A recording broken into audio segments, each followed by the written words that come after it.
Welcome to Abbas Ayurveda. Abbas Ayurveda में आज हम इस वीडियो के माध्यम से बताने की कोशिश करेंगे त्रिफला।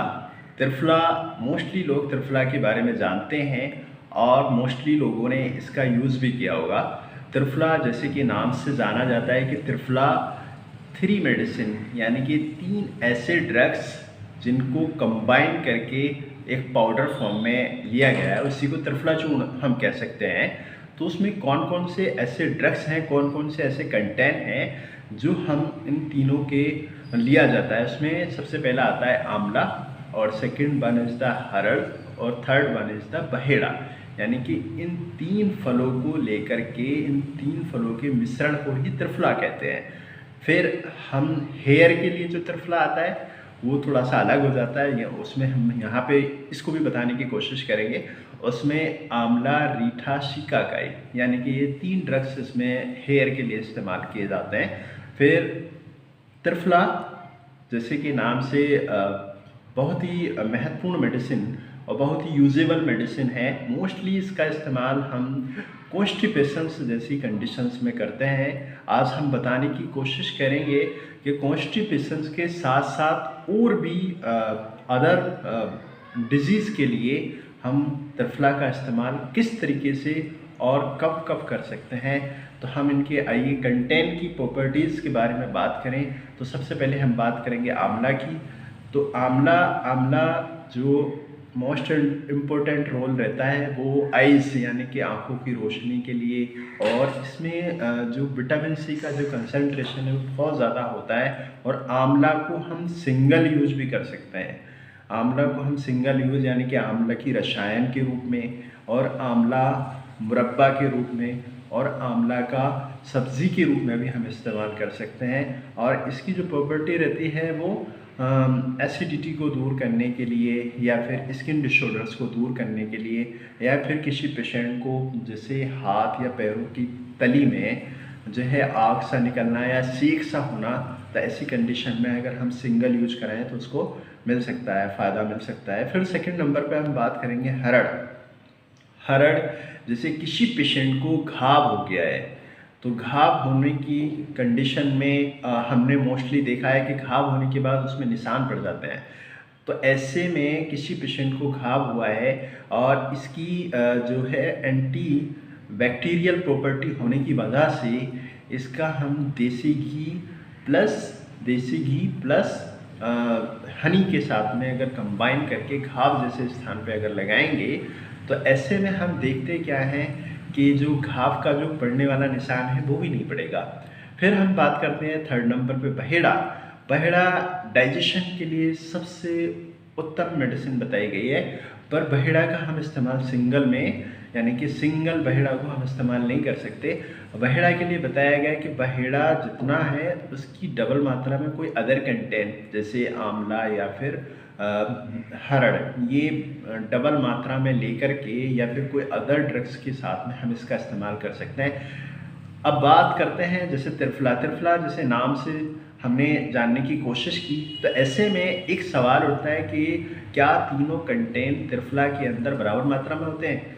जी, यहाँ पे अकॉर्डिंग टू शारंगधर के अनुसार शारंगधर ने सभी द्रव्यों को यानी कि हरड़, आम्लकी, विविध की यानी कि तीनों को जो है इक्वल फॉर्म में लेने के लिए बताया गया है, समान मात्रा में लेने के लिए बताया गया। जबकि अदर आचार्य चरक या सुश्रुत इन्होंने अपने अनुपात का बताया। किसी ने 1:2:3 या किसी ने 3:2:1, इस तरीके से हरड़ और विविध की और आम्लकी के इस्तेमाल के लिए बताया गया है। ये तो हमने बात की आंवला की प्रॉपर्टीज़ की, यानी कि त्रिफला की प्रॉपर्टीज़। अब बात करेंगे हम बेनिफिट ऑफ त्रिफला के क्या क्या फ़ायदे हैं, हम कहाँ कहाँ और कॉन्स्टिपेशन के अलावा कहाँ कहाँ और इस्तेमाल कर सकते हैं। तो ऐसे में त्रिफला का सबसे पहला रोल रहता है वेट लॉस करने में। अगर हम त्रिफला के नियमित सेवन कराएं तो उसमें जो पेशेंट होगा, पेशेंट का जो मेटाबॉलिक है वो मेटाबॉलिज्म जो है वो बैलेंसिंग रहेगा। और इसका जो इस्तेमाल कराएंगे वो हम रात को 1 चम्मच पाउडर को गर्म पानी के साथ दें और सुबह को भी गर्म पानी के साथ में हम इस्तेमाल कराएंगे। तो ऐसे में हम देखते क्या हैं, इसका नियमित सेवन करने से जो मेटाबॉलिज्म है वो बैलेंसिंग रहेगा और जो दोष है यानी कि जो दोष आयुर्वेद के अकॉर्डिंग वात पित्त कफ हैं वो बैलेंसिंग रहेंगे। इससे आम की उत्पत्ति नहीं होगी यानी कि बॉडी में टॉक्सिसिटी या एक्सेसिव टॉक्सिसिटी जो है वो इकट्ठा नहीं होगी। तो हम पेट लॉस में कह सकते हैं, अगर हमारा डाइजेशन इम्प्रूव होगा तो ऐसे में जो वेट लॉस वाली जो वेट लॉस के लिए खासकर जो फैटी पर्सन्स हैं, अगर हम उसमें त्रिफला का इस्तेमाल कराएं तो उनके लिए बहुत ज़्यादा बेनिफिट रहेंगे। फिर सेकंड वन बात आती है, मेरे एक फ्रेंड ने भी कहा है कि सर हेयर के लिए, हेयर फॉल के लिए कोई वीडियो बनाइएगा।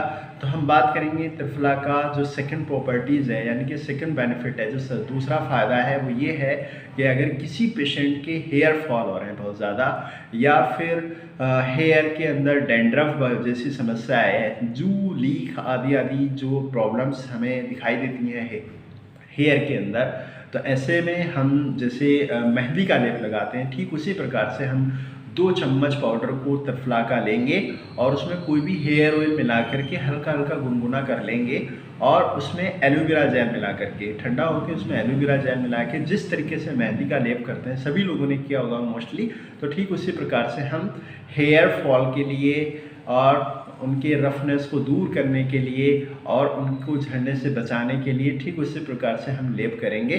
फिर हम थर्ड इसके बेनिफिट की बात करें तो थर्ड बेनिफिट जो मोस्टली यूज होता है वो कॉन्स्टिपेशंस में होता है। तो कॉन्स्टिपेशन में क्या है, जैसे हम नॉर्मली अगर कोई साधारण व्यक्ति है अगर त्रिफला का इस्तेमाल करना चाहता है तो ऐसे में वो 1 चम्मच रात को गुनगुने पानी यानी कि इतना गर्म पानी हो कि हम जिस तरीके से चाय शिप शिप करके पीते हैं ठीक उसी प्रकार से सिप कर करके हम उसका इस्तेमाल करेंगे। अगर बहुत ज़्यादा कॉन्स्टिपेशन का कोई पेशेंट है तो ऐसे में उसको चाहिए कि वो 2 चम्मच त्रिफला पाउडर ले रात को और गुनगुने पहले उसको खा ले और उसके बाद उसके ऊपर से गुनगुना पानी यानी कि इतना गुनगुना पानी जो आराम से हम पी सकते हैं।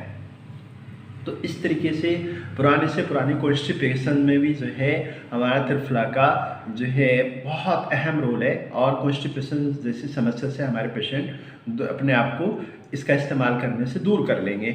और तीसरी बात आती है कि कुछ लोग जो है आंवला जो है ना शूट नहीं करता, तो ऐसे में हमें चाहिए कि वो हरड़ और बहेड़ा के साथ ही मिलाकर खाएं या फिर गुनगुने पानी के साथ लें। तो ऐसे में क्योंकि जो आंवला है, आंवले की प्रॉपर्टीज़ जो है वो शीत है तो उससे कई सारे ऐसे पेशेंटों को जो है वो सूट नहीं करता, तो ऐसे में चाहिए कि वो गर्म पानी के साथ अगर इस्तेमाल करेंगे तो उनको कोई भी प्रॉब्लम नहीं होगी। फोर्थ वन आता है आइस के लिए। आइस के लिए जो त्रिफला का जो रोल है उसमें क्या बताया गया है कि जो त्रिफला में जो तीनों कंटेंट है, चाहे वो आंवला है, हरड़ है, बहेड़ा है, तीनों ही कंटेंट जो है बहुत ज़्यादा इम्पोर्टेंट है। और इसमें आँखों में अगर किसी के ड्राइनेस है या फिर ईचिंग है या फिर रफनेस है तो ऐसे में चाहिए कि 500 ml वाटर लें, उसमें 1 चम्मच त्रिफला पाउडर डालें और रात भर उसको रख दें। सुबह उसी पानी से हम उसको छींटे लें यानी कि आँखों में उसके छींटे ले करके या उसको अच्छे से वॉश करके हम जो है आँखों जैसे ड्राइनेस या फिर आँखों में रफनेस जैसी प्रॉब्लम्स को जो है हम इसके इस्तेमाल करने से, इस तरीके से इस्तेमाल करने से हम इस निजात से भी मुक्ति पा सकते हैं। और इस ध्यान रखें कि इस विधि को करने से पहले डॉक्टर की एडवाइस ज़रूर ले लें। फिर फिफ्थ वन आता है हमारा पिंपल्स जैसी प्रॉब्लम्स के लिए त्रिफला का क्या रोल है, तो ये इसका भी अहम रोल है। तो त्रिफला में बताया गया है कि वैसे जो कॉन्स्टिपेशंस जो मुख्य कारण हैं वो कॉन्स्टिपेशंस की वजह से जो पिंपल्स की जो प्रॉब्लम्स है यानी कि कह सकते हैं 90% जो प्रॉब्लम्स रहती हैं वो कॉन्स्टिपेशन यानी कि पेट की खराबी की वजह से ही पिंपल्स हमारे फेस पे ज़्यादा आते हैं। तो ऐसे में हमें चाहिए क्या कि हम अपनी जो है कॉन्स्टिपेशन होने ही ना दें यानी कि पेट की खराबी कुछ होने ही ना दें और साथ ही साथ में किसी पेशेंट को किसी बंदे को अगर उसकी स्किन जो है ज़्यादा ऑयल का सेक्रेशन कर रही है, तो ऐसी कंडीशन में हमें चाहिए कि जो है उन सब चीज़ों का थोड़ा ध्यान रखें, ऑयल जैसी चीज़ें ना खाएं। और साथ ही साथ में इसका इस्तेमाल करने का तरीका क्या है कि हम पाउडर लेंगे और उसमें जो पेस्ट रहता है ना, जो जैसे कोलगेट वगैरह या फिर और ईच अदर, तो उसको मिला के मिक्स कर लेंगे। और जो बड़ा मुहासा है, जो बड़ा पिंपल्स है, उस पर हम उसका आराम से लेप लगा लेंगे। और जब वो ड्राई हो जाए, सूख जाए, तो उसको हम आराम से छुटा लेंगे और हल्के गुनगुने पानी से हम अपना मुंह वॉश कर लेंगे। तो और साथ ही साथ में हम जो है हमने जो बताया आँखों के लिए, यानी कि 500 ml में एक चम्मच जो पाउडर का जो पानी रहेगा, उस पानी से हम अगर वॉश करेंगे तो उससे भी पिंपल्स जैसी प्रॉब्लम से हम बच सकते हैं। और बड़े पिंपल्स के लिए मैंने बताया कि कोलगेट और त्रिफला को दोनों सम मात्रा में थोड़ा मिला करके उसको पेस्ट टाइप का बना के कि हम लोकल एरिया जहाँ पे बड़ा पिंपल्स है वहाँ लगा करके उसको ड्राई होने तक जो है उसको रखेंगे। फिर उसके बाद छुटा के उसको वॉश कर सकते हैं। फिर 6 one is the benefits of triphala. जो छठा बेनिफिट होगा वो क्या है कि आप जो है गर्म पानी, यानी कि गर्म पानी जो गर्म पानी की यानी कि हॉट वाटर, जो बॉयल वाटर है, उसमें 1 चम्मच पाउडर डाल करके, और जिस तरीके से हम चाय पीते हैं ठीक उसी प्रकार से अगर पिया जाए, तो ऐसी कंडीशन में जो कोल्ड कफ जैसी प्रॉब्लम है उससे भी हम निजात पा सकते हैं। और 7th is last one is the जो त्रिफला का सबसे लास्ट हम बताने की कोशिश करेंगे उसका, जैसे किसी खासकर महिलाओं में या पुरुष में भी जो हाइपोथायरॉयड या हाइपरथायरॉयड जैसी प्रॉब्लम्स में जो है हम इसके रेगुलर यानी कि 3 मंथ तक अगर रेगुलर इस्तेमाल करेंगे, तो ऐसे में त्रिफला का रेगुलर इस्तेमाल करेंगे तो हम इससे भी मुक्ति पा सकते हैं। Thank you so much watching this video, और उम्मीद करते हैं आपको इस वीडियो से बहुत कुछ त्रिफला के बारे में समझ में आया होगा। ऐसे ही हम आपसे उम्मीद करते हैं, अगर इस तरीके की कोई आपकी कोई क्वेरी है या फिर त्रिफला से या फिर उसके सेवन से जुड़ी हुई कोई अगर आपको इन्फॉर्मेशन चाहिए, तो हमारे कमेंट बॉक्स में ज़रूर लिखें। Thank you so much watching this video. All the best. अल्लाह हाफ़िज़।